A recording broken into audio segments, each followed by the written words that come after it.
Breaking news ebyokufa bya Alimpa bibino mbirese atenga ye Yvonne bamutabukidde Rabawe yamugulide motoka wali e Dubai kalenga nyongero kujukiza Hajat Karoda agamba janga kulombere duwa ebizibu biberenga biterera namba ye iliawe sembeo 67 mukubira berenga kuyamba atenga ngaweli enkola yafe abawanda boy UG mbadde sabakanuka video kampeleka like berenga kaso okutuuka ere omuntu yenna yandiagadde okuliaga na mawulire era mawulire amachamu era nga gatambudde wali mu budde bamisana kale katugerere mawulire gafe agalero mama Fina avuddeyo nadukira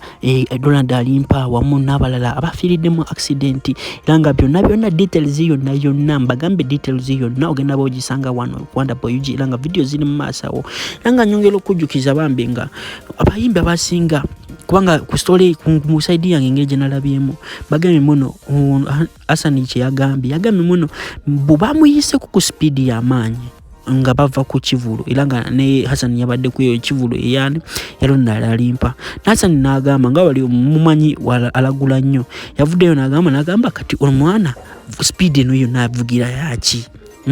kati ebibenda kyabiwadde amatu nga bavuga we batambuddeko kilometers emu ne basanga motoka y'Abalimpa ngefunye accident nga teri yadde omuntu avuddeyo n'abayamba era nga bakyagambye muno wali emotoka yavuddewo ne bayita kungulu era nga Alimpa sawa zino embeera gyali mutasobola nakugera era ngenda kubanga kwa video mu maasawo ogirabirabireko.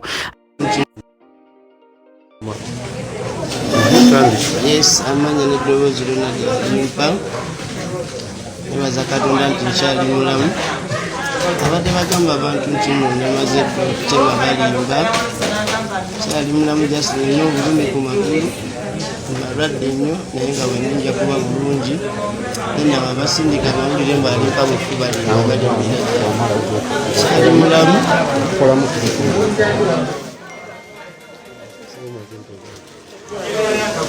abawagizi baffe mwenna abawagizi ba Alimpa okwetoloola Uganda yonna n'ensi yonna okutwalira wamu nze nga maneja wa Alimpa mbakakasa nti Alimpa mulamu era ayogera era abasawo bamukozeeko ne batugamba nti agenda kutereera yamenyeseemu ku nyumba wano naye nga baliyunze era essaawa yonna agenda kutereera addemu akuba obulungi omuziki tebaba balimbalimba oba babuzaabuza oba mbu yafudde waali mulamu agenda kutereera batugambe wiiki eno ayinza okuba nga atereera kati kyekyo kyokka mutagingire kino ekivubuka ekya proposes nakakaka gwe kivubuka gwe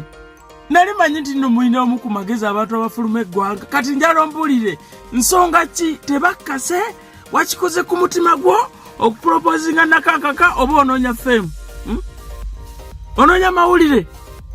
Chicho propose nene family zisalwa kati ogenda kukwata nakakaka omutwale mu family ya mama wo nekitawo kumanyako obagambe mbu yono omukazi gwe walonda naye lwaki temulina magezi lwaki temulina mpisa lwaki temulina nsonyi olinga ebimere by'embizzi nakakaka kigo proposinga muze nasalawo okulaba simanyi olina ekyuma ekikuba juice mbu walaba nakakaka olina ekyuma ekikuba bongo mbu walaba nakakaka olwokuba akuba bongo olina kampuni ya bongo gyeyagala okutandikawo kuba nakakaka alina ekyuma ekikuba ki bongo munda oyinza oba kiwamwegombako kati kale nga bw'oli nakakaka omwagaza akinyoka amakatiko manyako olinga ebimere by'embizzi ne kanakakakako kona bibere byayika biri yayisiza Alimpa emotoka yabayiseeko ng'edduka ko mugema nti oyo Alimpa ko kasasa nga dduka nnyo kati nze kyensuubira nze bwe namaze okuyimba navuze nga nzira Kampala nabadde ne manager ne bounce wange wuyo natuuse mu kkubo namirise engendo yabaddemu natuuse mu kkubo nensanga accident ng'omwana wamu wali awo ne mukazi wambuze simanyi famire ye bazze naye ate banneebweka kale omwana bamutunze yenna yayabise wano kati gwenda sosondaba ku kkubo nayika omusaayi neŋŋamba katuyambe abantu bano neŋŋamba manager niga katuyambe abantu ko seŋŋendo batera okusiba oyinza okubayamba n'okufuna obuzibu tugende ko nze sireka muntu ku kkubo wadde simumanyi mu kuvaamu bwe nti ate seŋŋendo ye yaŋŋambye ono muganda wa Lagafaya ne mugamba oke nenda okuwulira nga Alimpa agamba jjajja bamweyana ndi eno namenyisa amagulu nenziruka ne tukka wansi nenda okutuuka nga Lagafaya agudde mu mazzi waati asirise kuba mbalese bonna batintima nga banyogovu agudde mu mazzi mu mugga nenzijyayo Lagafaya ne bamutwala ku mmotoka ne bano ababadde waggulu ababiri muganda wa Lagafaya n'omulala gwe simanyaawo ne babateeka waggulu kati ngenda okunoonyanoonya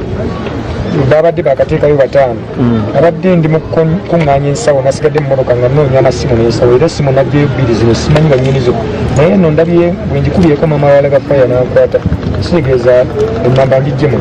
tegeeza maama wala ga faya essimu erabika yala ga faya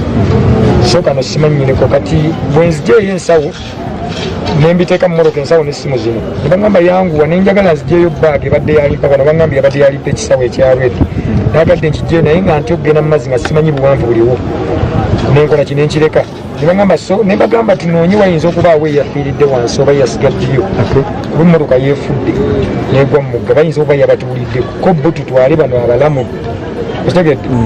kati mba nfulumayo okuvayo ate nendaba omuwala ng'ali mu mazzi olwo ng'essaawa ziri mmeka zabadde ndowooza zigenda mu 7 okitegedde lwakyo twagimaze mangu nze nagigadde